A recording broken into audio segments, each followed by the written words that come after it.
June 26, 2025 సంవత్సరం గురువారం. ఈ వీడియోలో కోలార్ టమాటా ధరలు ఎలా ఉన్నాయో ఈ వీడియోలో తెలుసుకుందాం. ఇక ముందుగా ఇప్పటి వరకు జరిగిన వేలంపాటల ప్రకారమే ఈ ధరలు, ఇంకా వేలంపాటలు అయితే కోలార్లు అయితే జరుగుతున్నాయి. ఇక్కడ 3వ రకం కాయలు 15 కేజీల బాక్సులు 100 రూపాయల నుంచి ప్రారంభమై 120, 140, 180, 200 వరకు అయితే పలికాయి. ఇక 2వ రకం కాయలు చూసుకుంటే 200 నుంచి ప్రారంభమై 210, 220, 230, 240, 250 రూపాయల వరకు అయితే పలికాయి.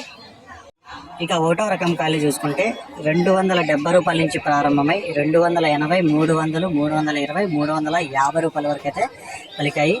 ఇక ఇప్పటి వరకు జరిగిన వేలంపాటల ప్రకారం కోలార్ మార్కెట్లో 15 కేజీల బాక్సు 400 టాప్ రేట్ పడింది. ఇంకా వేలంపాటలు జరగాల్సి ఉంది. ఏమన్నా పెరిగితే నెక్స్ట్ వీడియోలో నేను అప్లోడ్ చేస్తాను.